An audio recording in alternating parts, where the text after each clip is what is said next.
Hello friends, I am Chevy. Welcome to my shed. How are you doing today? How's life in your world? How's things where you are? Hope it's fantastic. Everything here is great. I alluded to Monday. I alluded to on Monday. I alluded to softball as being a thing that we've been doing a lot of lately, and I haven't talked about it on social media because I haven't been on social media for like 8 months now. But my youngest is playing softball again for her high school. She's playing. I would say on the varsity team, but they don't have a JV team. So she's a starting catcher. She's been playing catcher all season. She's very good at it, and that's been our life lately. Which is awkward for me. She played softball in fifth grade, I think. We played the summer before sixth grade. We played in a little league that was in a town adjacent to here on a team with a bunch of soccer players that she had played with. And one of the girls on the current team was on that team. And so we played there, and she enjoyed it and wanted to play more, but it overlapped with soccer and everything else going on in her life. So she played sixth grade for her middle school. Seventh grade, she decided to play or run track, and then eighth grade she played, and now we're back to softball. Last summer, she played a summer league, whatever. But I say it's awkward for me because I've never played ball and bat sports of any kind. I guess I technically played wiffle ball as a kid, but I've always been a hockey and soccer fan, hockey and soccer player. I don't know anything about this game. I'm learning. I'm trying to. And so this past weekend, there's been whatever. The parents have been proactive with the kids and trying to get them out as much as possible. When we don't have practices, we try to get some cage time, learn batting, learn catching and throwing and all that sort of stuff. So last Friday we went to there's a gentleman in town that owns some warehouse space, and he set up batting cages inside this warehouse space and just lets people use it. There's no fee or anything. There's no schedule. You can just go use it. So the girls, we all went out Friday night, and we had a batting coach there who my kid she's not really had real, batting instruction. So it was let's learn what we need. Let's ask the questions that we need to ask.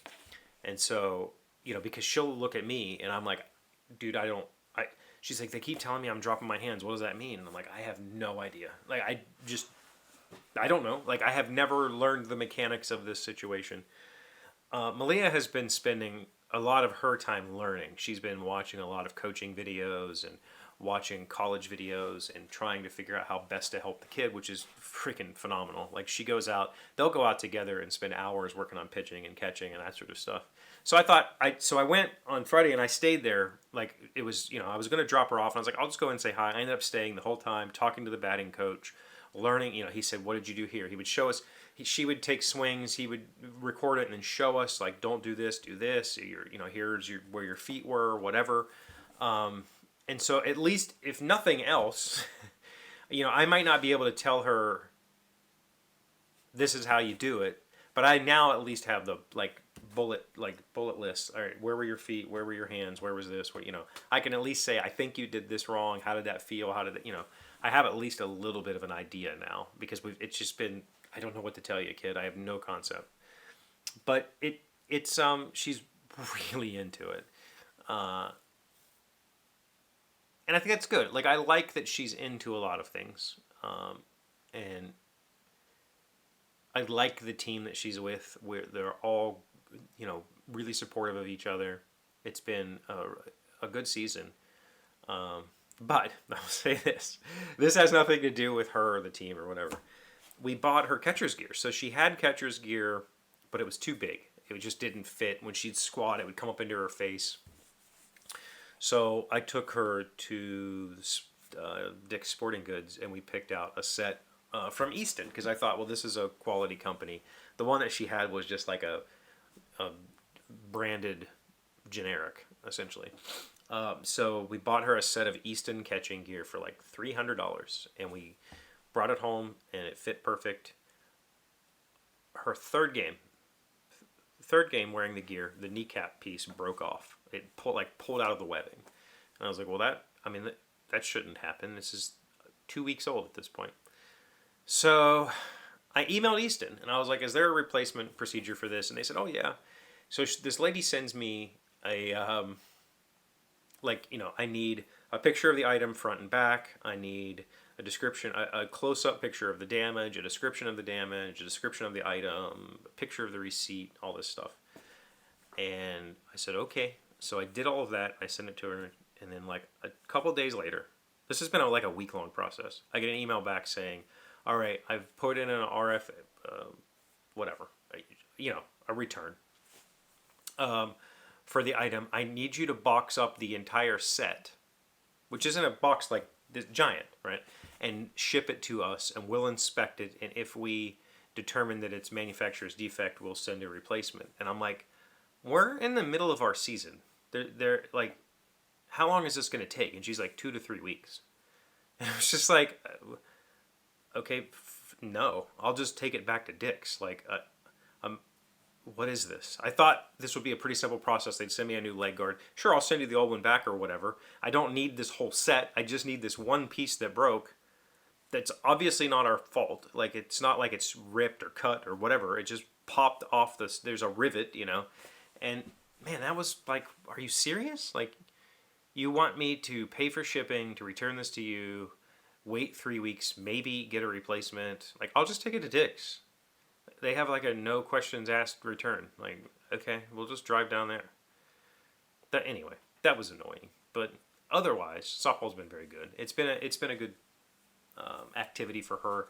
She's fully involved in it. It's been a good activity for all of us, I think, because I think Malia loves to go outside and do sports. Like, she enjoys that sort of stuff. So the two of them together are just, let's figure this thing out. Me getting a little bit of batting practice in, and like I went through the motions as well, so I could try to develop my own understanding of it. Maybe I can help her with that a little bit more. We do have batting cages at the park down here, but yeah, softball's interesting. I will say this, I don't want to watch track again, but I do enjoy watching the softball games. They tend to go fairly quick. It's not like sitting through a grueling 4-hour baseball game, which I have no interest in doing. So anyway, that's an update on softball stuff. That's what I was alluding to on Monday. We've had 2 games this week. We were supposed to have 4 games last week. Had lots of rain, so we've had lots of reschedulings. We still have probably 4 games to make up, 3 games to make up, and we still have 2 more weeks before like the regionals and stuff. So it's a lot of softball. Thank you for being here as always. Thank you for liking, commenting, subscribing, being amazing friends and wonderful people. I really appreciate you. And I'll see you again tomorrow. Today's word you should know sounds smart is vacillate. It is a verb meaning to swing back and forth between 2 points. But modern character is inconsistent, divided, vacillating, lacking the stone-like certitude of archaic man. Saul Bellow, an American author. Vacillate. Vacillate. I didn't know that word. So, does a pendulum vacillate, or does it... because it doesn't reach the same points? Is that not a vacillation?